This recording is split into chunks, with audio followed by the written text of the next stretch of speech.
चलिए बच्चों आगे चलते हैं। कुछ सवाल ऐसे करते हैं जिसके अंदर हम गैसेस को मिक्स करते हैं। हालांकि इस तरह के सवाल फिजिक्स में बहुत ज़्यादा नहीं पूछते, ज़्यादातर ये जो सवाल है ये केमिस्ट्री में पूछते हैं, बट फिर भी just sake of completing the entire concepts मैं कुछ सवाल आपको इस तरह से करा रहा हूँ। ऐसे सवाल आप लोगों ने अगर केमिस्ट्री में पहले से कर रखे हो, पहले से देख रखे हो, और आपसे अगर ये सवाल पहले से बन रहे हो तो आप इन सवालों को फिजिक्स में स्किप भी कर सकते हो, कोई दिक्कत नहीं है।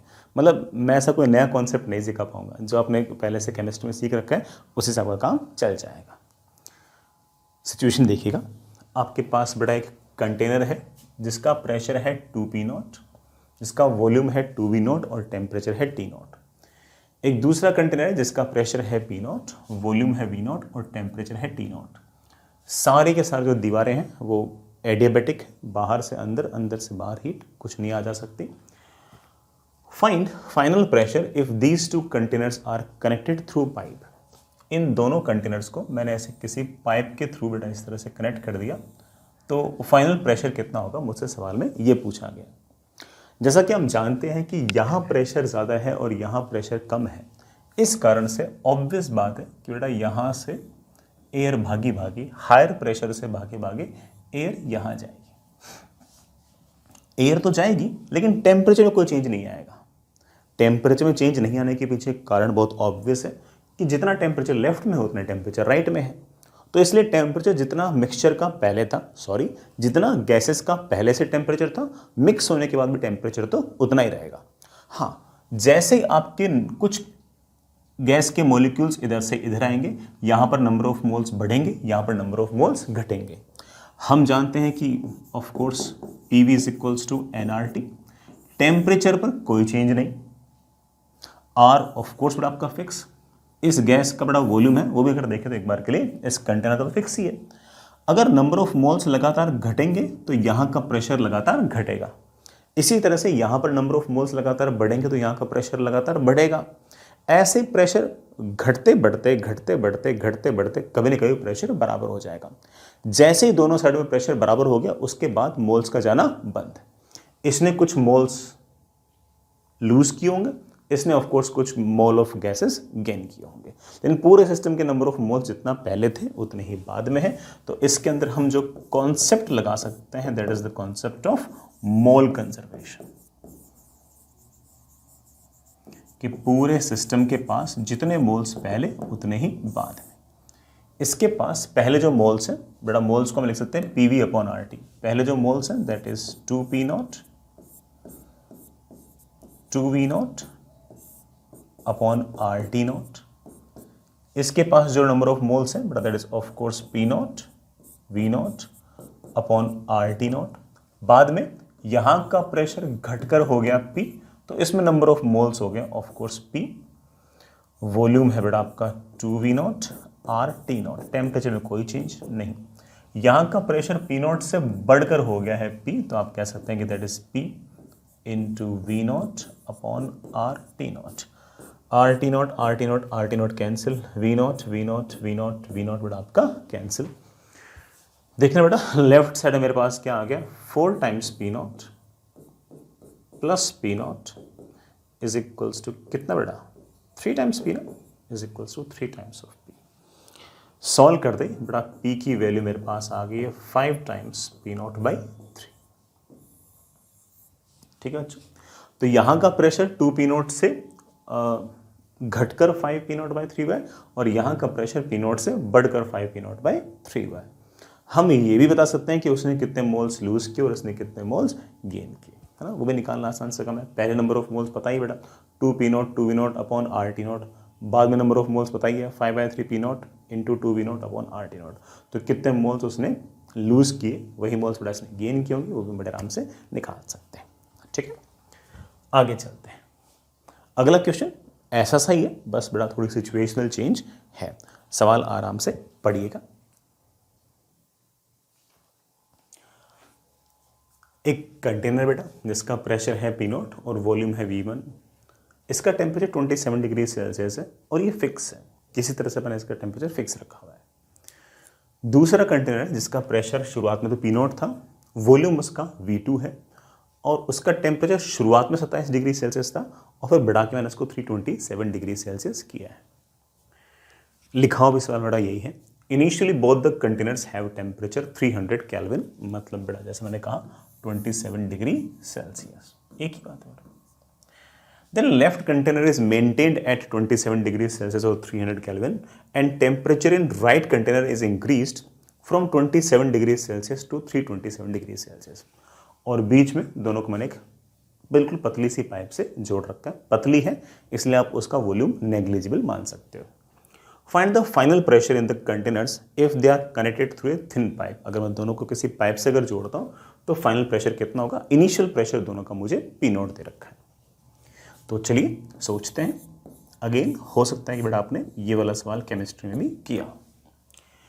यहां का टेम्परेचर जैसा कि बताया 300 केल्विन का 300 केल्विन ही है और यहां का टेम्परेचर जो है वो 300 केल्विन से बढ़कर हमने कोई गर्म वगैरह किया होगा बेटा 600 केल्विन हो गया।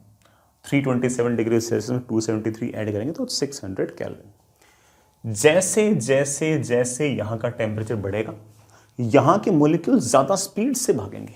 जैसे यहां के मॉलिक्यूल ज्यादा स्पीड से भागेंगे ऑफ कोर्स बेटा यहां के मॉलिक्यूल दीवारों से ज्यादा स्पीड से टक्कर करेंगे। ज्यादा स्पीड से टक्कर करेंगे मतलब प्रेशर बढ़ गया, और अगर प्रेशर बढ़ गया तो हवा जाएगी। कहां से कहां जाएगी? From higher pressure to lower pressure.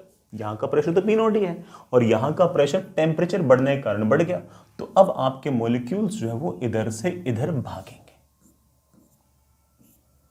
जैसे यहां से यहां तक मॉलिक्यूल्स लगातार भागेंगे, यहां पर नंबर ऑफ मोल्स बढ़ेंगे, यहां पर नंबर ऑफ मोल्स बढ़ेंगे तो यहां का प्रेशर भी बढ़ेगा। ध्यान देना, pressure, volume, number of moles और टेम्परेचर आपस में इस तरह से रिलेटेड है। लेफ्ट हैंड साइड की अगर बात करूं तो वहां पर नंबर ऑफ मोल्स बढ़ रहे हैं, टेम्परेचर में कोई चेंज नहीं है, वॉल्यूम में कोई चेंज नहीं है, आर में कोई चेंज नहीं है, इसलिए प्रेशर लगातार बढ़ रहा है।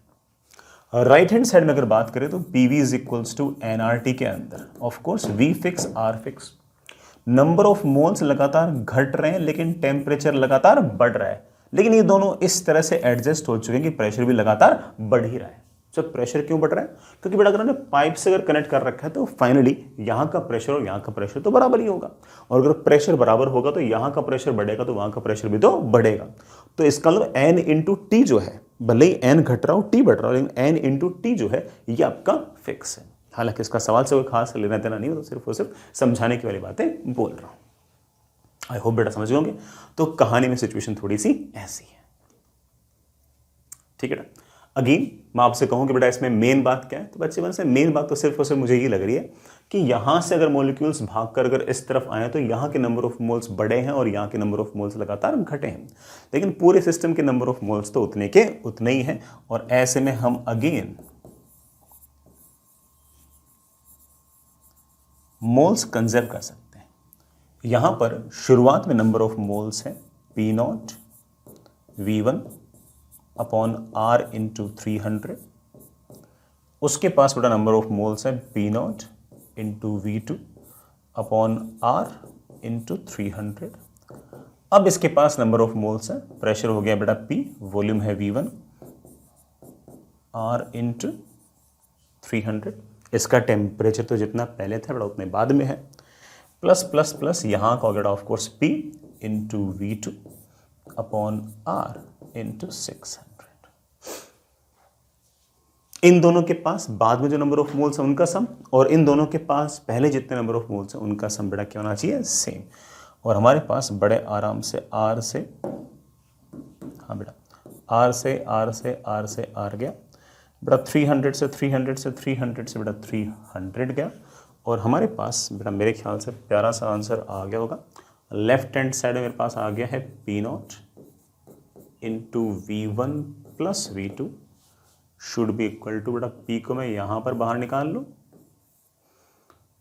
2 times V1 plus V2 upon 2। ले बेटा P की वैल्यू आ गई है P0 times 2 times P0 into V1 plus V2 upon 2 times V1 plus V2।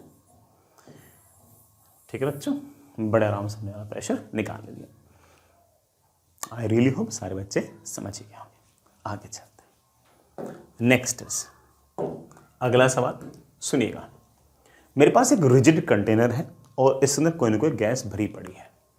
On increasing temperature of gas by 1 degree Celsius, तापमान को 1 डिग्री सेल्सियस बढ़ाने पर, बड़ा 1 डिग्री सेल्सियस बढ़ाओ या 1 केल्विन बढ़ाओ एक ही बात है। Change in temperature degree Celsius और केल्विन में एक ही होता है, ठीक। Pressure is increased by 1/3%, pressure जो है वो 1/3% बढ़ता है। बच्चे बोलेंगे हाँ सर ठीक है, इट मेक सेंस।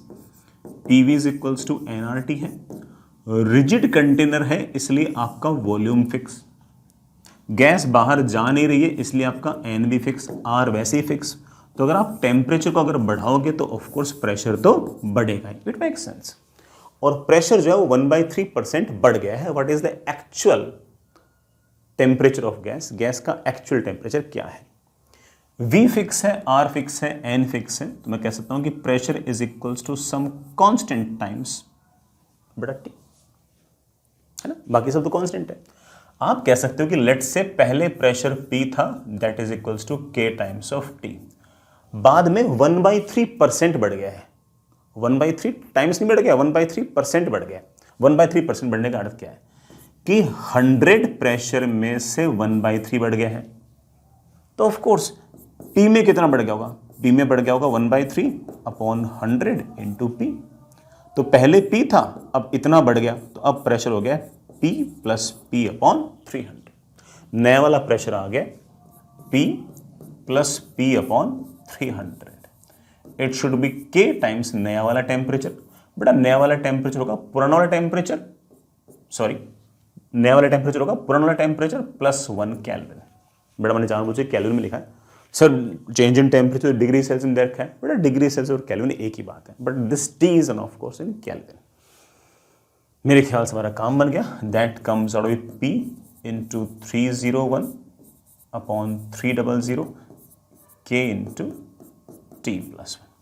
दोनों इक्वेशंस को डिवाइड किया तो मेरे पास आ गया 301 upon 300 is equals to T plus 1 upon T। Solve करते हुए T की वैल्यू मेरे पास आ गई है 300 kelvin.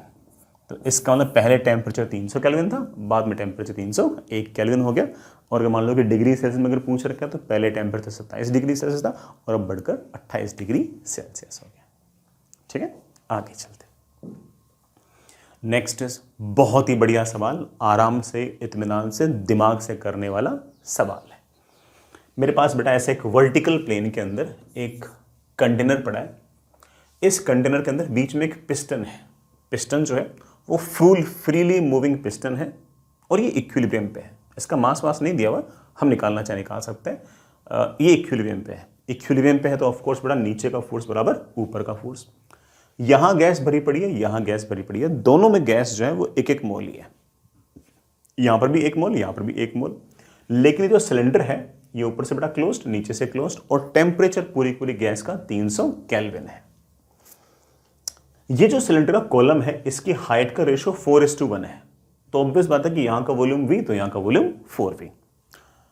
Find the temperature at which the ratio of volume of the compartment become 2:1। बेटा टेम्परेचर बढ़ाते कितना टेम्परेचर हो कि ये पिस्टन मूव करते करते ऐसी जगह मूव कर जाए कि अब वॉल्यूम का जो रेशियो वो 2:1 हो जाए। सोचते हैं बेटा, ऊपर 2 नीचे 1, ठीक है, ऊपर से क्लोज्ड नीचे से क्लोज्ड। पहले टेम्परेचर आपके पास 300 केल्विन था, अब टेम्परेचर बेटा आपके पास लेट से T। पिस्टन मूव कर गया और इस तरह से मूव कर गया कि ये वाली हाइट हो गई है 2 और ये वाली हाइट हो गई है 1। नंबर ऑफ मोल्स बेटा इसमें भी 1 ही है, बीच में बेटा पिस्टन है इसलिए मोल्स इधर उधर भाग ही नहीं सकते ना। यहां पर भी नंबर ऑफ मोल्स आपके पास 1 ही है। अब बस टेम्परेचर आपका बढ़कर बेटा कितना हो गया? T हो गया। किस टेम्परेचर पर नंबर ऑफ मोल्स जो होंगे, सॉरी किस टेम्परेचर पर वॉल्यूम का जो रेशियो वो 2:1 हो जाएगा। बीच में आपका पिस्टन है जिसका मुझे मास वगैरह नहीं पता, लेट्स मैंने इसका मास मान लिया एक बार के लिए M। सोचते हैं पहले यहां और यहां देखो। इस पिस्टन को अगर देखो तो इस पिस्टन पर सबसे पहले नीचे की तरफ mg लग रहा है।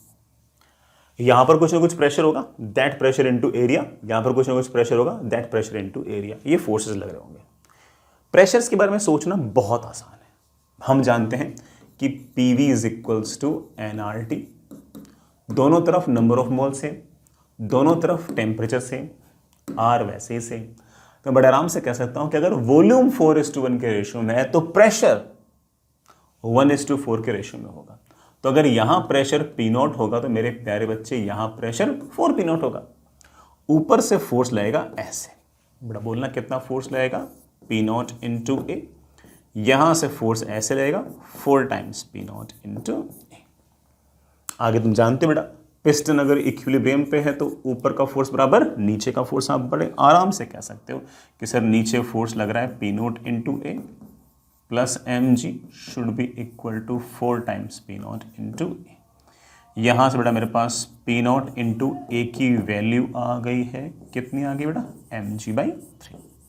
It could be useful to me, मेरे बेटा काम आ सकती है। मैंने कैलकुलेशन सही तो की ना, बिल्कुल सही किया। बाद में देखो मैंने हीट किया, पूरी गैस का टेम्परेचर T हो गया, पूरी गैस का। अब इस टेम्परेचर पर आपका पिस्टन इस तरह से मूव किया कि इसका वॉल्यूम बढ़ा और इसका घटा, और जो वॉल्यूम का रेशियो पहले 4:1 था अब वो 2:1 हो गया। अब मैं बिल्कुल श्योर हूं कि अगर यहां का वॉल्यूम 2 टाइम्स V है तो यहां का वॉल्यूम V है। अब तुम ये भी जानते हो, इस बात को तुम जानते हो, समझते हो कि नंबर ऑफ मोल्स दोनों में सेम, टेम्परेचर दोनों में सेम। तो कहानी बेटा वापस से वही आ गई कि यहां के मुकाबले यहां पर अगर वॉल्यूम हाफ है तो यहां के मुकाबले हमारा प्रेशर दुगना है। तो पक्की बात है कि अब अगर यहां का प्रेशर P है तो यहां का प्रेशर 2P है। ये वाला प्रेशर और ये वाला प्रेशर बराबर नहीं किया मैंने, इसलिए मैंने P0 नहीं लिखा है, P लिख दिया। तो दोनों का प्रेशर चेंज हो गया, लेकिन वॉल्यूम का रेशियो बेटा अगर 1:2 है तो प्रेशर का रेशियो बेटा 2:1 होगा। अब फिर से हमारा जो पिस्टन है वो इक्विलिब्रियम पे ही है। बेटा कौन से फोर्स, ऊपर से फोर्स लगेगा P इंटू ए, mg बेटा आपका पहले से ही है, और यहां से फोर्स लगेगा 2P इंटू ए। अगर हमारा पिस्टन अगर इक्विलिब्रियम पे तो ऊपर का फोर्स बराबर नीचे का फोर्स। मैं बड़े आराम से कह सकता हूं कि 2 times PA should be equal to PA plus mg। बेटा PA की वैल्यू कितनी आ गई है, mg। पहले प्रेशर और अब प्रेशर में चेंज आ गया, लेकिन सर अब टेम्परेचर कैसे निकालोगे, निकाल लेंगे। मान ले कि पूरा का पूरा जो वॉल्यूम है वो V0 है, इसके पास 4:1 में बांट दो तो ये वाला जो वॉल्यूम है ये मेरे पास ऑफ कोर्स बेटा 4V0/5 है। पूरा वॉल्यूम तो अब भी V0 ही है, उसे 2:1 में बांट दोगे तो यहां पर वॉल्यूम मेरे पास जाएगा 2V0/3। अब यहां पर और यहां पर जरा ध्यान से देखो, इनिशियल प्रेशर फाइनल प्रेशर पता है, इनिशियल टेम्परेचर फाइनल टेम्परेचर पता करना है, नंबर ऑफ मोल्स पहले यहां पर और बाद में यहां पर पता ही है, सेम ही है। तो बड़े आराम से कह सकता हूं कि जितने नंबर ऑफ मोल्स पहले थे उतने नंबर ऑफ मोल्स बाद में हैं। तो मैं ऐसा कह सकता हूं कि P1V1/T1 is equals to P2V2/T2। चाहे इसमें कर दो चाहे इसमें कर दो, वो एक ही बात है। मैं इसमें करता हूं, प्रेशर है P0, वॉल्यूम है 4V0/5, टेम्परेचर है बेटा कितना 300। P1V1/T1 should be equal to, बेटा बोलना नया वाला प्रेशर नया वाला वॉल्यूम, बेटा नया वाला वॉल्यूम है 2V0/3 इंटू नया वाला टेम्परेचर। बेटा बन गया हमारा काम, तो हमारा काफी हद तक तो काम बन चुका है। मैं बड़े आराम से कह सकता हूं कि बेटा V0 से V0 क्या हो गया, कैंसिल, 4 से बेटा ये 2 क्या हो गया है, कैंसिल, और मेरे पास आ गया है बेटा क्या 300 से बेटा ये 3 हो गया है कैंसिल, यहाँ बच गया है 100 से बेटा ये कैंसिल हो गया, बेटा कितना बच गया है 50। मेरे पास आ गया है P0/250 should be equal to P/T।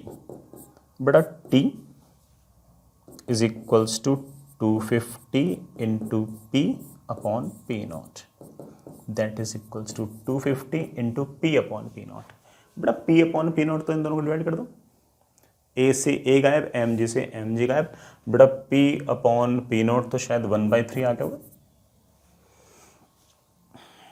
ले बेटा दैट इज 250/3। ये बेटा आपका टेम्परेचर आ गया। हालांकि बेटा ये वाला टेम्परेचर पहले वाले टेम्परेचर से कम आया है, इसका मतलब बेटा हमें ऑब्वियस बात है कि थोड़ा सा इनको कूल करना पड़ेगा।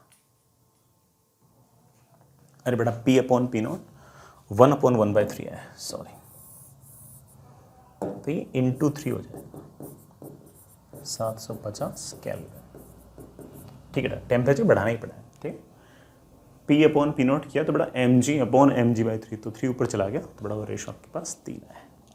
ठीक, सवाल अच्छा था बेटा, समझ ही गए होंगे और सारे कॉन्सेप्ट दिमाग के अंदर बैठ भी गए होंगे। आगे चलते हैं। नेक्स्ट इज ऐसा सा एक सवाल और है, सुनिएगा। मेरे पास बेटा एक कंटेनर है जिसकी टोटल लेंथ जो है वो 60 सेंटीमीटर है, बीच में एक पिस्टन है। जो पिस्टन है वो स्मूथ पिस्टन है, कोई फोर्स लग गया तो मूव कर सकता है। डायथर्मिक है बेटा, डायथर्मिक मतलब कि हीट का आदान प्रदान कर सकता है। जैसे एडियाबैटिक होता है ना, वो तो क्या होता है कि हीट को एक तरफ से दूसरी तरफ नहीं जाने देगा, लेकिन डायथर्मिक जो होता है वो हीट को एक तरफ से दूसरी तरफ जाने देगा, कोई दिक्कत नहीं है। और ऑफ कोर्स जैसा मैंने कहा कि मूवेबल है, कोई फ्रिक्शन वगैरह नहीं है। एक तरफ टेम्परेचर 100 केल्विन, एक तरफ टेम्परेचर 400 केल्विन, 400 केल्विन इस तरफ, 100 केल्विन इस तरफ, और बीच में पिस्टन जो है वो आपका कंडक्टिंग है, तो वो तो हीट को बहने देगा ना। कहां से कहां? 400 केल्विन से 100 केल्विन, हीट बेटा ऐसे आएगी। हीट के आने से क्या फर्क पड़ेगा वो हम देखते हैं। Initially pressure is same in both the gases, find displacement of the piston till it again achieves equilibrium. शुरुआत में आपका पिस्टन इक्विलिब्रियम में है, बाद में फाइनली कितना आपका ये पिस्टन मूव कर जाएगा और फाइनल इक्विलिब्रियम आ जाएगा। ठीक है ना, तो पहले दोनों तरफ प्रेशर आपका सेम था और बाद में प्रेशर कितना होगा ये हम बाद में प्रेशर नहीं, कितना इस पिस्टन का डिस्प्लेसमेंट होगा। मान लो कि शुरुआत में यहाँ का प्रेशर था P नॉट, यहाँ का प्रेशर भी था P नॉट, लेकिन यहाँ का टेम्परेचर यहाँ से टेम्परेचर ज़्यादा है और बीच में दीवार जो आपकी कंडक्टिंग है, कंडक्टिंग बोल दो या डायथर्मिक बोल दो, एक ही बात है।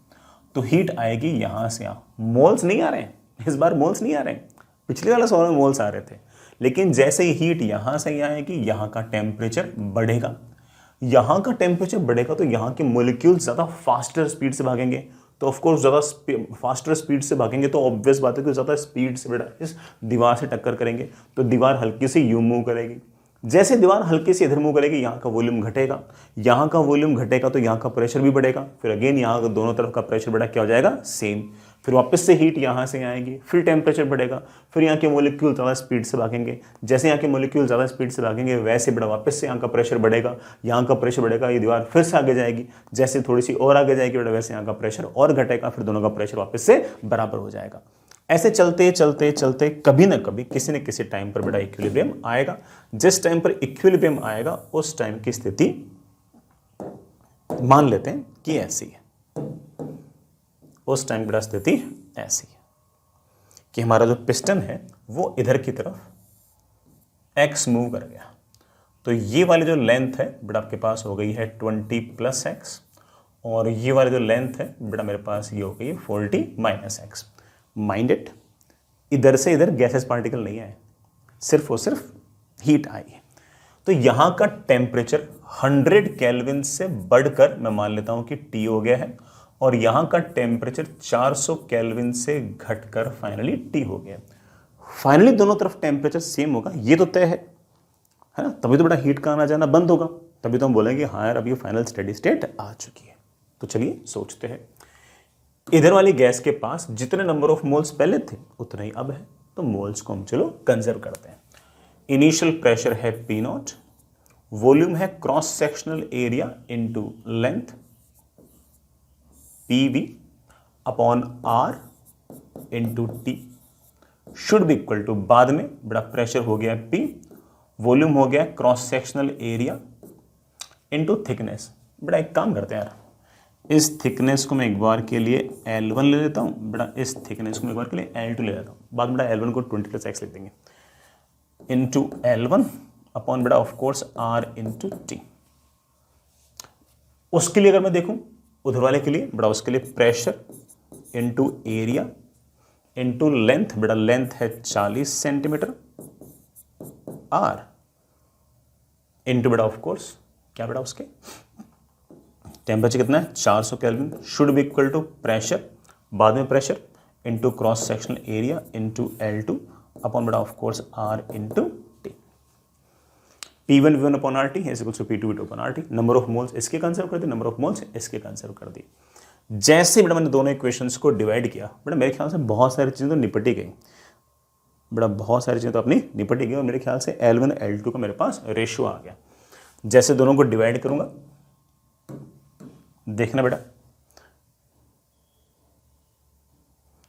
P नोट ए गायब, R से बेटा R गायब, ठीक है, PA से बेटा PA गायब, RT से बेटा आपका RT गायब, और हमारे पास आ गया है कितना बेटा 20/100 डिवाइड बाई बेटा 40/400 शुड बी इक्वल टू बेटा ऑफ कोर्स L1/L2। बाकी से बेटा कैंसिल ही हो गया, 0 0 0 0 गायब, ये बेटा मेरे पास 10, मेरे पास ये आगे बेटा कितना 2:1।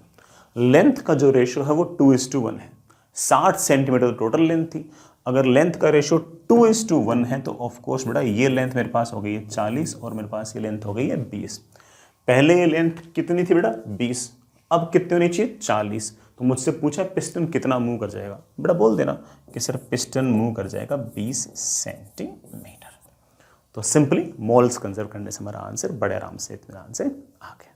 ठीक है बेटा, इस तरह का सवाल बेटा जेईई मेन 2022 के अंदर भी पूछ रखा था, जैसे मैंने आपसे पूछा था वैसे, बल्कि ऐसे सवाल है ना केमिस्ट्री के अंदर भी पूछे और फिजिक्स के अंदर भी पूछे। मतलब अगर मान लो कि केमिस्ट्री और फिजिक्स के दोनों के अगर सवालों को अगर मिलाओगे ना तो लगभग 2022 के सारे पेपर्स को मिलाकर शायद 4 या 5 सवाल थे, अलग अलग पेपरों में ऑफकोर्स, ठीक है, उन सबको मिला के शायद 4 या 5 सवाल पूछ रखे हैं एग्जैक्टली इन्हीं कॉन्सेप्ट पे जो कॉन्सेप्ट मैंने आपको कराए हैं।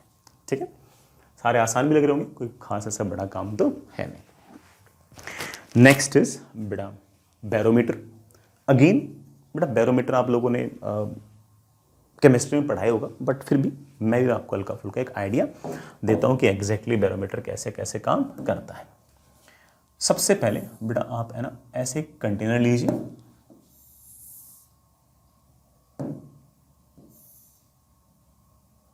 और इस कंटेनर के अंदर ऐसे मरकरी फिल कर लीजिए बेटा। मरकरी इसलिए क्योंकि मरकरी जो है वो सारे के सारे लिक्विड्स के अंदर सबसे डेंस है, मतलब डेंस लिक्विड है, और विस्कस फोर्स वगैरह भी उसमें बहुत कम होते हैं। ठीक है, अब एक काम कीजिए, एक ट्यूब लीजिए, एक बेटा ऐसे ट्रांसपेरेंट ट्यूब लीजिए। इस ट्यूब की जो लेंथ है बेटा वो 1 मीटर के आसपास हो तो अच्छी बात है। ठीक है, मतलब एटलीस्ट 72 सेंटीमीटर से तो बड़ी होनी चाहिए, एक तरफ से closed. This is transparent tube, और जैसे मैंने कहा कि बेटा लेंथ 1 मीटर के आसपास हो तो बहुत अच्छा है, कुछ भी करो बेटा 72 सेंटीमीटर से तो ज़्यादा ही होनी चाहिए। इसको ऊपर तक लबालब मरकरी से भर दो बेटा, इसको पूरा का पूरा लबालब मर्क्यूरी से भर दिया, और सबसे ऊपर ऐसे अंगूठे से बेटा इसको बंद कर दो। बंद कर दिया, फिर बंद करने के बाद इसको यूं उल्टा लेके इसमें डुबो दो, सारे अरेंजमेंट को ऐसे डुबो दो। देखना बेटा सिचुएशन ऐसी आ गई बेटा, आपने सारे अरेंजमेंट को ऐसे डुबो दिया ऐसे। इसके अंदर मरकरी भरी हुई थी बेटा, जो मरकरी भरी हुई थी ऐसे, वो जो मरकरी भरी हुई थी अच्छी खासी लेंथ तक थी, अच्छी खासी लेंथ से थी तो उसमें वेट ज़्यादा था, वेट ज़्यादा था तो ये मरकरी बेटा थोड़ी थोड़ी ऐसे बाहर निकलना स्टार्ट है। मैंने जैसे कहा कि बेटा अच्छी खासी लेंथ होनी चाहिए इस ट्यूब की, तो अच्छी खासी लेंथ में तो बेटा कॉलम लेंथ में अच्छा खासा मरकरी आ जाएगा, उस मरकरी का mg बहुत ज़्यादा होगा तो मरकरी धीरे धीरे बाहर निकलेगी। लेकिन मरकरी जैसे जैसे बाहर निकलेगी अंदर कुछ नहीं जाएगा, तो ऑफकोर्स यहाँ पर एक वैक्यूम क्रिएट हो जाएगा, और वैक्यूम के अंदर मतलब कोई खाली जगह है, और अगर खाली जगह है तो वहाँ पर बेटा प्रेशर की वैल्यू आपके पास 0 है। थोड़ी देर ऐसे लगातार लिक्विड निकलेगा निकलेगा निकलेगा निकलेगा, और थोड़ी देर बाद लिक्विड निकलना बंद हो जाएगा, थोड़ी देर बाद बेटा लिक्विड निकलना बंद हो जाएगा, और थोड़ी देर बाद बेटा स्थिति कुछ ऐसी होगी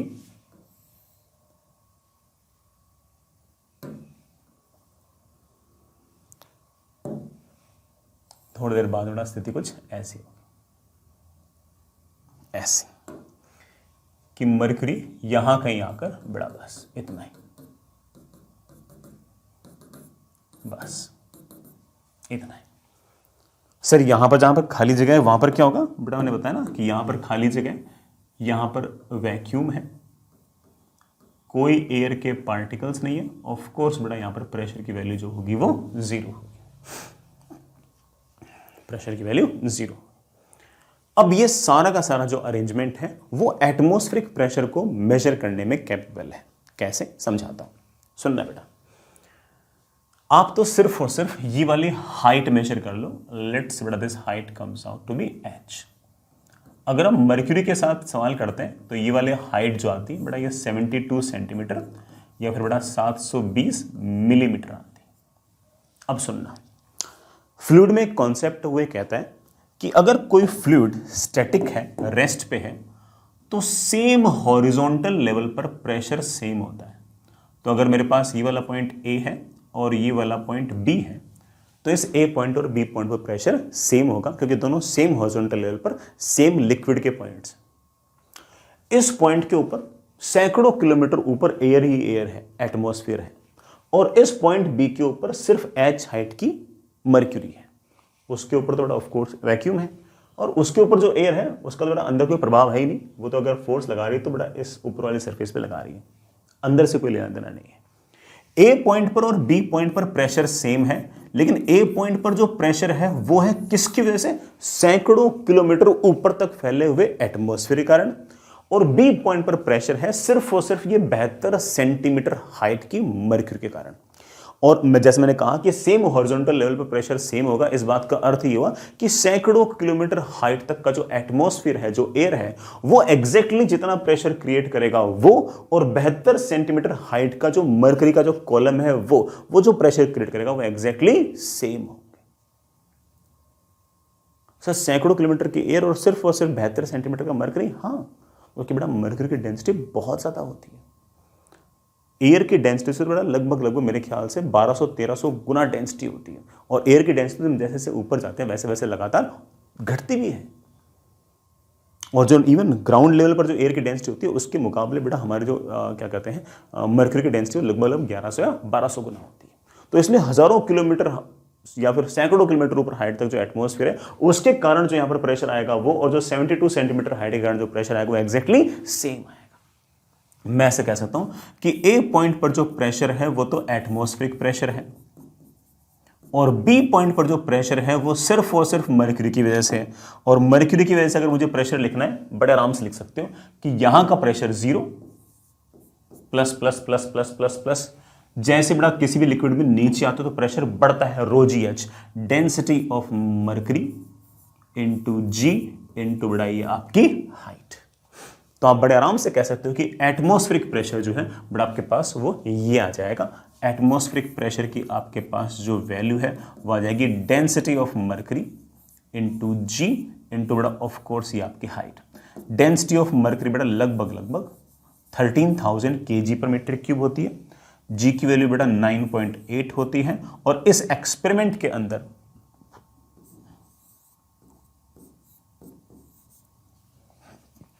बेटा जो आपके पास हाइट ऑफ कॉलम आता है वो लगभग 72 सेंटीमीटर के आसपास आता है। सबको एक बार बेटा मल्टीप्लाई करते हैं, देखते हैं क्या आता है। क्या क्या करना है, 13,000 इंटू 9.8 इंटू 0.76। ओ बेटा 0.76 था,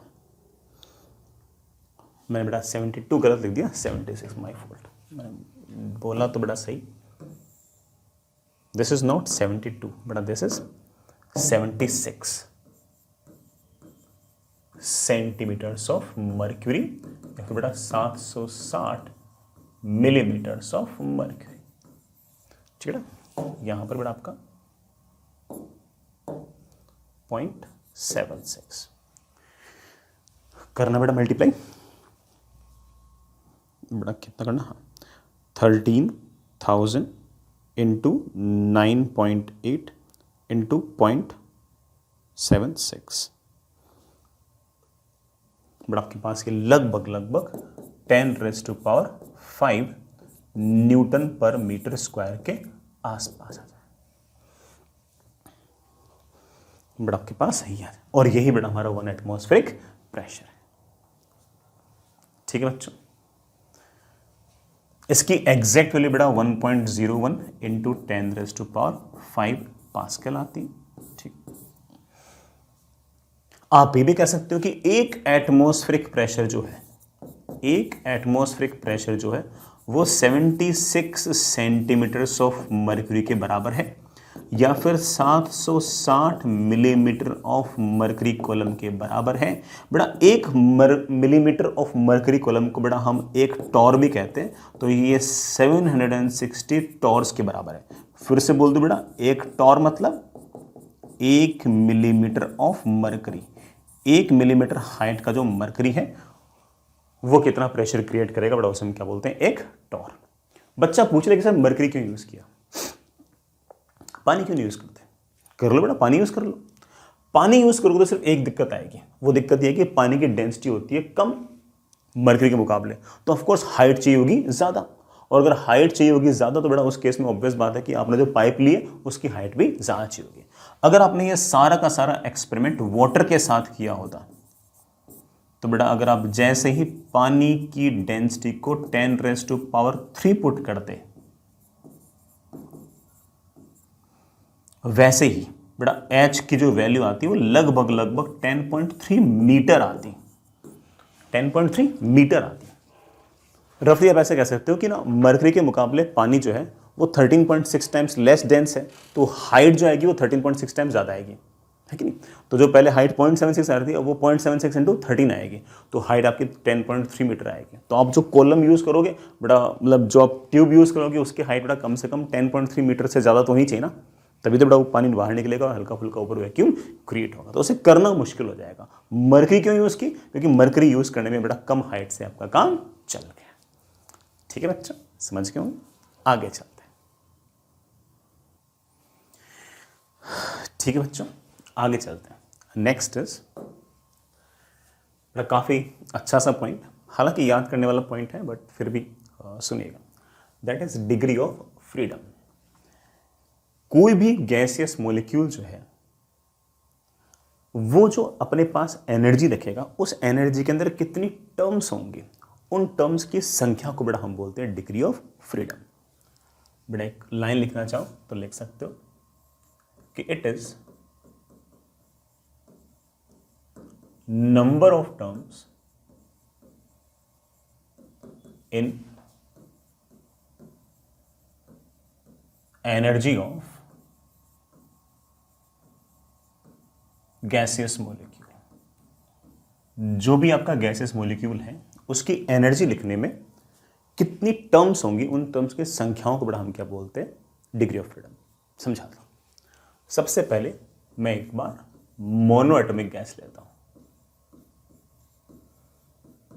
बेटा मोनोटॉमिक मतलब जिसमें सिर्फ और सिर्फ एक ही एटम हो, जैसे हीलियम, नियॉन वगैरह वगैरह, आर्गन वगैरह। ये m मास का कोई गैसेस मॉलिक्यूल है, इकलौता एटम है बेटा, वो v वेलोसिटी से यूं जा रहा है। इस v वेलोसिटी में बेटा 3 कंपोनेंट आएंगे, vx, vy और बेटा ऑफ कोर्स vz। ठीक है बेटा, हो सकता है कि ये मॉलिक्यूल रोटेशनल मोशन भी कर रहा हो, x एक्सिस के अबाउट ऐसे रोटेट कर रहा हो ओमेगा x से, y एक्सिस के अबाउट बेटा लेट्स रोटेट कर रहा हो ओमेगा y से, और z एक्सिस के अबाउट रोटेट कर रहा हो लेट्स बेटा ओमेगा z से। ठीक, तो इसके पास अगर मैं एनर्जी की बात करूं तो आप बोलोगे सर इसके पास बेसिकली 2 एनर्जी हो सकती है, एक तो काइनेटिक और एक ऑफ कोर्स पोटेंशियल। जैसे मैंने पोटेंशियल बोला तो मेरे बच्चे बोलेंगे सर आपने जैसे चैप्टर स्टार्ट किया था आपने कहा था गैसेस मॉलिक्यूल्स के बीच में किसी प्रकार की कोई इंटरेक्शन नहीं होगी, इंटरेक्शन नहीं हो तो कोई ना कोई पोटेंशियल एनर्जी भी नहीं होगी। मैंने बोला काइनेटिक, तो आप बोलोगे हाँ सर काइनेटिक सीम्स ओके, और काइनेटिक में भी 2 पार्ट होंगे, translational kinetic energy and rotational kinetic energy. Translational kinetic energy मैं ऐसे लिखना चाहता हूँ ½ mv²। v² as you can see that it can be written as vx² v y का स्क्वायर प्लस बेटा वी जेड का स्क्वायर। इस तरह से रोटेशनल अगर लिखें तो मेरे पास आएगा half I about x axis into omega about x axis का square, half I about y axis into omega about y axis का स्क्वायर प्लस बेटा half I about z axis into omega about z axis का square. तो मेरे पास terms आ गई half m v x का square, half m v y का square, half m v z का स्क्वायर और बड़ा 3 वो रोटेशनल वाले। लेकिन रोटेशनल वाले जो काइनेटिक एनर्जीज है ना वो तीनों ही नेग्लिजिबल है। ये भी टेंडिंग टुवर्ड जीरो, ये भी टेंडिंग टुवर्ड जीरो, ये भी टेंडिंग टुवर्ड जीरो। सर क्यों? मॉलिक्यूल ऐसे ऐसे ऐसे ऐसे या फिर ऐसे ऐसे घूम नहीं सकता? बेटा घूम तो सकता है लेकिन मोमेंट ऑफ इनर्शिया जीरो हो जाएगा। मॉलिक्यूल है इतना छोटा तो बिल्कुल पॉइंट मास की तरह होगा। पॉइंट मास की तरह होगा तो एक्स एक्सिस से गुजरने वाली जो एक्सिस होगी उसके बाद मोमेंट ऑफ इनर्शिया जीरो, इसके बाद मोमेंट ऑफ इनर्शिया जीरो और इसके बाद मोमेंट ऑफ इनर्शिया तो जीरो। तो मॉलिक्यूल में इकलौता तो एटम है और उसी एटम से पास होते हुए एक्सिस है, तो मोमेंट ऑफ इनर्शिया आपके जीरो हो गए। तो बाकी कोई टर्म बची नहीं, तो आपके पास सिर्फ और सिर्फ 3 टर्म बची और ये तीनों की तीनों, अब बड़ा टर्म काउंट करना, 1 टर्म 2 टर्म 3 टर्म। एनर्जी में सिर्फ और सिर्फ 3 टर्म है तो हम बोलेंगे कि मोनो एटॉमिक मॉलिक्यूल जो है उसकी डिग्री ऑफ फ्रीडम 3 है। और ये तीनों ही किसकी वजह से है? तीनों की तीनों सिर्फ और सिर्फ ट्रांसलेशनल काइनेटिक एनर्जी की वजह से है और रोटेशनल का कोई रोल नहीं है। रोटेशनल मोशन हो सकता है लेकिन बड़ा इकलौता तो एटम है, वो एक्सिस भी वहीं से गुजर रही है तो मोमेंट ऑफ इनर्शिया जीरो हो रहे हैं, मोमेंट ऑफ इनर्शिया जीरो हो रहे हैं तो रोटेशनल मोशन होने के बावजूद रोटेशनल की कोई टर्म नहीं आएगी। सर पोटेंशियल एनर्जी क्यों नहीं लिखी? बेटा पोटेंशियल इसलिए लिखी क्योंकि बेटा हमने इंटरेक्शन शुरुआत में नेग्लिजिबल मान लिए थे। अब यही बात मैं एक बार के लिए डायटोमिक के लिए करता हूं। बेटा डायटोमिक या फिर कोई ऐसा पॉलीएटॉमिक हो जो लीनियर हो, उसमें ना सेमी कॉन्सेप्ट है। जैसे बेटा O2 हो गया, N2 हो गया, क्लोरीन हो गया, इनकी बात करते हैं। तो इसमें एक एटम यहां, दूसरा एटम यहां और ये बेटा लेट से आपके पास बीचों बीच से गुजरने वाली, ये सारा का सारा अरेंजमेंट बेटा किसी v वेलोसिटी से u जा रहा होगा।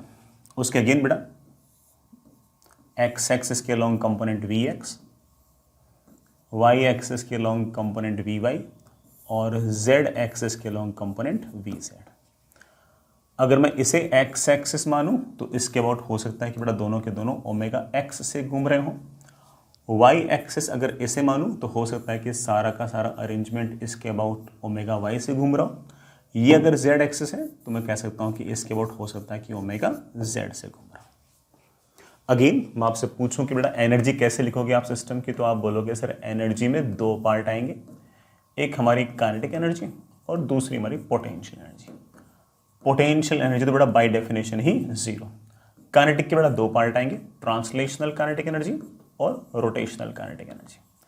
ट्रांसलेशनल वैसे तो हाफ एम वी स्क्वायर होगी लेकिन हम उसको ढंग से लिख सकते हैं हाफ एम वी एक्स का square plus half m v y का square plus half m v z का स्क्वायर। और रोटेशनल में 3 टर्म और होंगी, half I about x axis into omega about x axis का square, half I about y axis into omega about y axis का square, half I about z axis into omega about z axis का square. इन तीनों में से एक अभी भी जीरो है। कौन सी वाली? ये वाली, half I about x axis into omega about x axis का स्क्वायर। क्योंकि ये जो एक्स एक्सिस के अबाउट जो एक्सिस जा रही है, दोनों एटम तो बेटा वहीं पास, उसी से पास हो रहे हैं, तो उसके बाद मोमेंट ऑफ इनर्शिया तो जीरो। उसके बाद अगर मोमेंट ऑफ इनर्शिया जीरो तो ये वाली टर्म तो जीरो। हाँ, वाई एक्सिस के बाद मोमेंट ऑफ इनर्शिया आएगा। ये वाई एक्सिस है, एक एटम इधर एक एटम इधर, m r square plus m r square आएगा। जेड एक्सिस के बॉडी मोमेंट ऑफ इनर्शिया आएगा और जेड एक्सिस के बॉडी अगर रोटेशन कर रहा होगा तो उसका टर्म भी आएंगे। तो अगर कोई मुझसे पूछे कि डिग्री ऑफ फ्रीडम कितनी हो गई, तो 3 तो ट्रांसलेशनल, 2 रोटेशनल, बेटा कितनी हो गई 5। अगर मान लो कोई पॉलीएटॉमिक है, मतलब 2 एटम से ज्यादा लेकिन लीनियर है, मान लो बेटा एक एटम यहां पर और है लेकिन लीनियर है, तो उस केस में बेटा 5 ही आएगी। ये वाली जो एक्सिस है उसके बाद तो मोमेंट ऑफ इनर्शिया फिर से 0 आएगा, तो बेटा कितनी आएगी 5। ठीक है। नेक्स्ट इज कोई ऐसी पॉलीएटॉमिक है जो कि नॉन लीनियर है, जैसे बेटा मान लो कि लेट से अमोनिया हो गया, ठीक है, और वाटर वेपर हो गया, ऐसे कुछ मान लो बेटा, जिसमें से एक मॉलिक्यूल ये रहा, एक मॉलिक्यूल ये रहा, एक मॉलिक्यूल ये रहा। सीधा लिख दो बेटा, अगर इस बार ये एक्स एक्सिस है, ये वाई एक्सिस है और ये जेड एक्सिस है, तो किसी भी एक्स एक्सिस के बाद मोमेंट ऑफ इनर्शिया 0 ही नहीं होगा, नहीं बना इस बार तो कोई ऐसी एक्सिस है ही नहीं कि सारे के सारे मॉलिक्यूल्स वहीं पे लाई करते हो। तो आप बोलोगे सर इस बार डिग्री ऑफ फ्रीडम होंगे 3 तो ट्रांसलेशनल के और 3 रोटेशनल के, degree of freedom will be 6। ये बेटा किसके लिए? पॉलीएटॉमिक के लिए। एक छोटी सी बात और जो आप चाहो तो मेरे प्यारे बच्चों याद रख सकते हो, और बात ऐसी है कि अगर कभी बहुत ज्यादा हाई टेम्परेचर हुआ, वेरी हाई टेम्परेचर हुआ, बड़ा मान लो लेट से 5000 केल्विन टाइप्स कुछ हुआ, तो उस केस में 2 डिग्री ऑफ फ्रीडम और ऐड कर देना। जो भी डिग्री ऑफ फ्रीडम है ना उसमें 2 और ऐड कर देना। ये 2 बेटा कब ऐड करनी है? जब बेटा टेम्परेचर बहुत ज्यादा हो, और ये 2 डिग्री ऑफ फ्रीडम हम ऐड करते हैं वाइब्रेशन की, इसे हम बोलते हैं बेटा वाइब्रेशनल डिग्री ऑफ फ्रीडम। तो अगर बहुत ज़्यादा टेम्परेचर हो, 5000 6000 केल्विन टाइप हो, तो बेटा उस केस में मॉलिक्यूल्स ऐसे ऐसे बेटा वाइब्रेट वगैरह भी कर रहे होंगे, तो उसकी 2 एनर्जीज होती हैं, एक तो उस वाइब्रेशन की काइनेटिक और एक वाइब्रेशन की पोटेंशियल। तो 2 डिग्री ऑफ फ्रीडम अपन और ऐड कर देते हैं। हमेशा नहीं करना है, सिर्फ और सिर्फ जानबूझ के लिखा होगा कि एट वेरी हाई टेम्परेचर, तो 2 आप extra degree of freedom add कर सकते हो। ठीक है, हालांकि अक्सर काम नहीं आएगा, अक्सर थोड़ा सिर्फ और सिर्फ 3 5 और 6 ही काम आएगा। ठीक, आगे चलते हैं बेटा। लेकिन केमिस्ट्री में बड़ा एक बार जेई ने पूछ रखा है, अभी जेई 2022 के अंदर ही पूछ रखा था हाई टेम्परेचर पे, तो इस कारण से मैंने बता दिया। फिजिक्स में तो नहीं पूछा। ठीक, next is law of equipartition. बहुत ही बढ़िया फंडा है, बहुत ही बढ़िया फंडा है लॉ ऑफ इक्विपार्टीशन। नाम में देखो इक्विपार्टीशन, बराबर बराबर बांट देना। क्या बेटा? बराबर बराबर बांट देना। लॉ ऑफ इक्विपार्टीशन ये कहता है कि ऑन एन एवरेज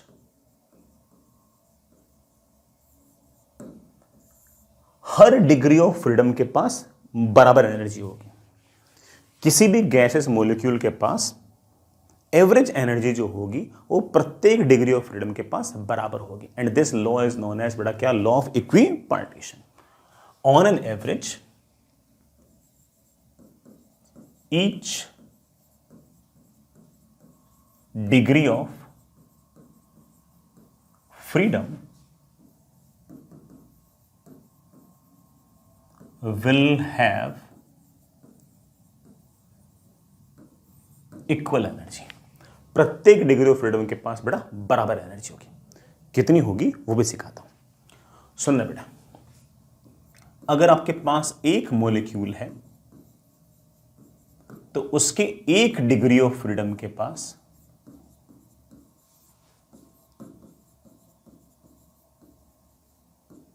जो एनर्जी होगी बेटा वो होगी हाफ टाइम्स kT। एक मॉलिक्यूल के 1 डिग्री ऑफ फ्रीडम के पास एनर्जी बेटा कितनी होगी? Half kT। K is not spring constant बेटा, K इज योर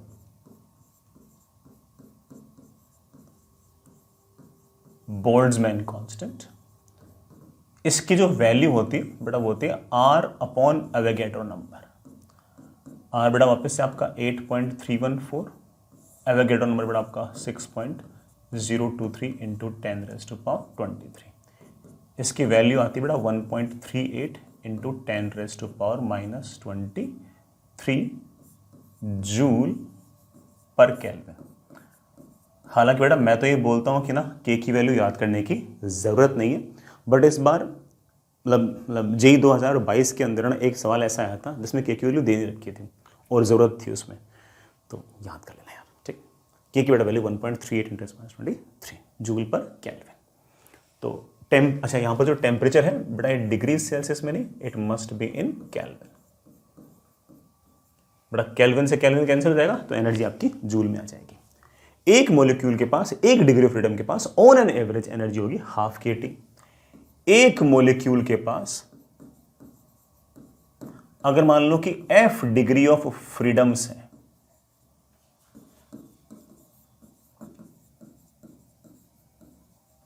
तो एनर्जी कितनी होगी? तो आप बोलोगे सर लॉ ऑफ इक्विपार्टीशन ये कहता है कि हर डिग्री ऑफ फ्रीडम के पास बराबर एनर्जी होती है।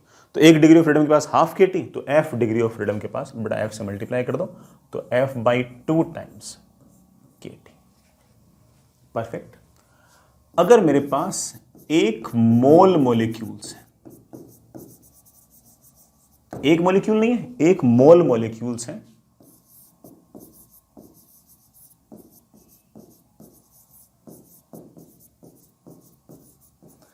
और मॉलिक्यूल के पास F डिग्री ऑफ फ्रीडम है, तो कितनी एनर्जी होगी? तो आप बोलोगे सर एक मॉलिक्यूल के पास अगर F/2 kT है तो 1 मोल मॉलिक्यूल के पास कितनी होगी? 1 मोल में कितने मॉलिक्यूल होते हैं? 1 मॉलिक्यूल सर बेटा 1 मोल में होते हैं Avogadro number of molecules. K times Na, बेटा K टाइम्स Na को हम लिख सकते हैं R, तो मेरे पास आ गया that is equals to F/2 RT। Perfect. Next is, अगर मान लीजिए कि n मोल हुए गैस के और गैस का डिग्री ऑफ फ्रीडम F हुआ, तो आप बोलोगे सर उस केस में एनर्जी होगी बेटा क्या? 1 मोल के पास इतनी है तो n मोल्स के पास क्या होगा? F/2 nRT।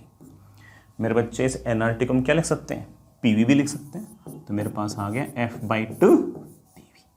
अच्छा फॉर्मूला है ये, किसी भी गैस की एनर्जी का फॉर्मूला है।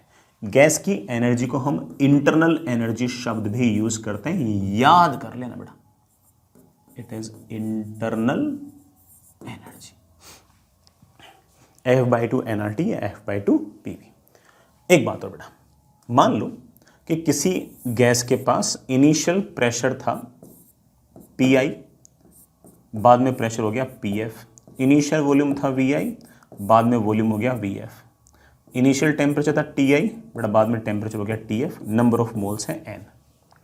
तो उसके पास इनिशियल एनर्जी कितनी होगी? बच्चे बोलेंगे सर इनिशियल एनर्जी होगी F/2 nRT इनिशियल या फिर F/2 times P initial V initial. मैं आपसे पूछूं कि फाइनल इंटरनल एनर्जी कितनी होगी? आप बोलोगे sir that is F/2 nRT final या फिर बेटा of course F/2 times P final V final. अगर किसी ने मुझसे ये पूछा कि व्हाट इज चेंज इन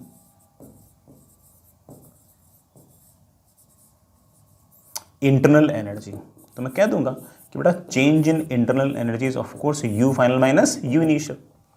बेटा U फाइनल में से U इनिशियल माइनस किया तो मेरे पास आ गया F/2 तो कॉमन आ गया, nR भी कॉमन आ गया और T final minus T initial,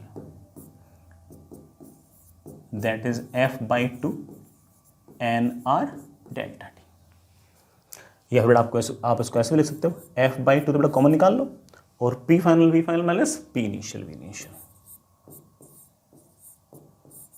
P final V final minus P initial V initial. ये आपके पास बेटा क्या आ गई? ये चेंज इन इंटरनल एनर्जी। एक बात और बेटा, ये जो चेंज इन इंटरनल एनर्जी है ना, ये इस बात पर डिपेंड नहीं करती कि आप इनिशियल से फाइनल तक कैसे पहुंचे। जैसे मान लो कि पहले टेम्परेचर 300 केल्विन, बाद में टेम्परेचर 600 केल्विन, आप इनिशियल से फाइनल टेम्परेचर लीनियरली पहुंचे या फिर बड़ा ठीक है पहले घटाकर फिर बढ़ा गई, फिर बड़ा पहले बढ़ाकर फिर घटाई, कैसे ही पहुंचो, इनिशियल टेम्परेचर और फाइनल टेम्परेचर का दे रखा है तो बड़े आराम से चेंज इन इंटरनल एनर्जी लिख सकते हैं। तो इसका मतलब इंटरनल एनर्जी का जो चेंज है वो सिर्फ और सिर्फ इनिशियल और फाइनल कंडीशंस पर डिपेंड करता है, रास्ते में पाथ में क्या हो रहा है उस पर डिपेंड नहीं करता। ठीक है, इसलिए बेटा हम बोलते हैं कि ये पाथ फंक्शन नहीं है, स्टेट फंक्शन है। हो सकता है कि इस तरह के शब्द बेटा आपने केमिस्ट्री में सुने भी हो। बिल्कुल सिंपल फॉर्मूला बेस्ड सवाल पूछ रहा हूँ, सवाल सुनना बेटा। हालांकि मैं ना कराऊं तब भी चलेगा, आप बेटा सिर्फ और सिर्फ खुद भी कर सकते हो। एक container has 16 grams of helium gas at 27 degree Celsius, find internal energy of gas. ये बेटा कोई कंटेनर है, इस कंटेनर में 16 ग्राम हीलियम गैस है, तो नंबर ऑफ मोल्स कितने आ गए, मास अपॉन मोलर मास। बेटा हीलियम का मोलर मास बेटा मेरे ख्याल से 4 ग्राम पर मोल होता है, तो मेरे ख्याल से बेटा कितना आ गया, 4 मोल आ गया। 27 डिग्री सेल्सियस, हमेशा केल्विन में लिखा करो, टेम्परेचर बेटा हमेशा केल्विन में। 27 में 273 ऐड कर दो तो केल्विन में आ गया। मुझसे पूछा है कि इंटरनल एनर्जी कितनी होगी, बेटा बोल देना कि सर इंटरनल एनर्जी का फॉर्मूला होता है F/2 NR delta T, F/2 NR delta T या F/2 PV। कौन सा लगाएंगे, F/2 NR डेल्टा NRT लगाएंगे, सॉरी चेंज नहीं पूछा, सिर्फ इंटरनल एनर्जी पूछिए, तो F/2 NRT। F/2, F कितना बच्चों बोला सर हीलियम है, हीलियम के पास कोई रोटेशनल डिग्री ऑफ फ्रीडम तो होती नहीं है, सिर्फ और सिर्फ ट्रांसलेशन होती है, वो होती है 3। नंबर ऑफ मोल्स बेटा कितना है, 4। R कितना है बेटा 8.314 लिख दो या 25/3 लिख दो। टेम्परेचर कितना है 300।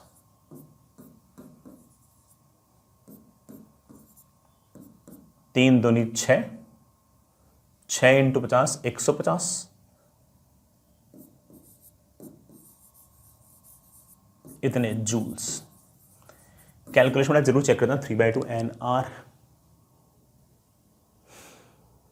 टी बड़ा ठीक है। 100 300 गया, 300 गया, 4 गया, 2 गया, 3 6 6 15, ठीक है, इतने जूल्स बेटा इंटरनल एनर्जी। ठीक, आगे चलते बेटा। एक container has 32 gram of oxygen gas at 127 degree Celsius, what is internal energy of gas. बेटा इंटरनल एनर्जी ऑफ गैस फिर से F/2 NRT, लेकिन ऑक्सीजन गैस है तो of course 5/2। Sir what will be the number of moles, बेटा number of moles will be mass upon molar mass. अरे बेटा oxygen gas का मोलर मास तो 32 ग्राम पर मोल ही होता है। भाई O2 गैस है ना, इसमें से अकेले ऑक्सीजन का बेटा 16 ग्राम पर मोल, O2 है तो बेटा 32 ग्राम पर मोल। तो नंबर ऑफ मोल्स आपके पास आ गया 1। R की वैल्यू बेटा 25/3 और टेम्परेचर 127 डिग्री सेल्सियस, तो बेटा ऑफ कोर्स 400 केल्विन। मुझसे पूछा है कि इंटरनल एनर्जी कितनी है, बेटा निकाल लो।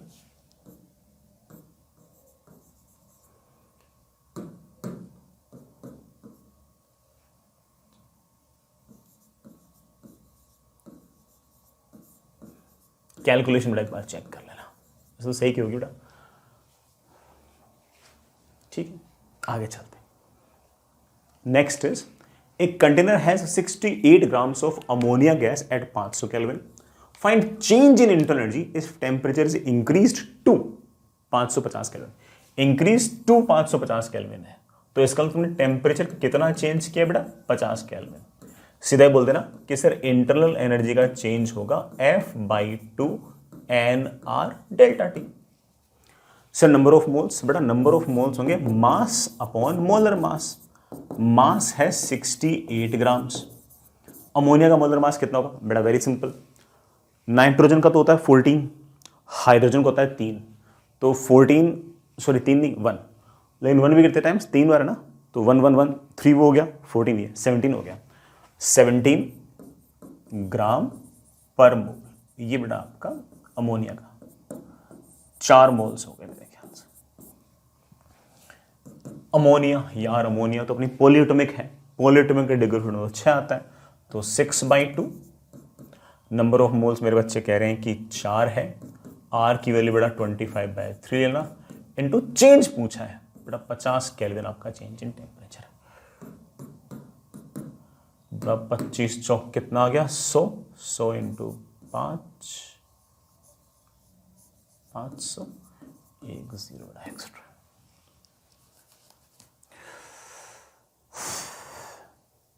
$5000 जूल की बेटा आपकी इंटरनल एनर्जी में चेंज। बेटा एक और सवाल, इस बार हमने प्रेशर और वॉल्यूम वगैरह दे रखे हैं, कोई फर्क नहीं पड़ता। 5 लीटर है बेटा कंटेनर का वॉल्यूम, वॉल्यूम है 5 लीटर। बेटा लीटर तेरा SI यूनिट नहीं है, SI यूनिट में कन्वर्ट करना है तो 10⁻³ से मल्टीप्लाई कर दो। 1 लीटर मतलब 10⁻³ मीटर क्यूब।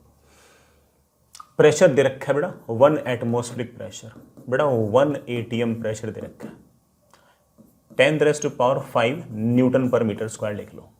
वैसे बेटा अगर एग्जैक्ट निकालना चाहो तो 1.01 × 10⁵, लेकिन ठीक है अपने पास तो ऑब्जेक्टिव सवाल होंगे तो नियर बाय भी चल जाएगा। फाइंड इंटरनल एनर्जी निकाल देंगे। इंटरनल एनर्जी पूछिए तो मेरे बच्चे बोलेंगे सर फॉर्मूला है F/2 nRT। अब मेरे बच्चे बोलेंगे नहीं सर F/2 nRT की जगह PV लिखो क्योंकि प्रेशर और वॉल्यूम दे रखा है। नाइट्रोजन है तो डिग्री ऑफ फ्रीडम 5, दैट लिखा ना। प्रेशर कितना है बेटा, प्रेशर है 10⁵, वॉल्यूम है 5 × 10⁻³ 5 × 5 बेटा कितना हो गया 25, 25/2 कितना आ गया 12.5 इंटू बेटा 100 1250 जूल्स। ये आपका आंसर आ गया। ठीक है ना, बिल्कुल सिंपल फॉर्मूला बेस्ड बेटा आपके सवाल थे। चलिए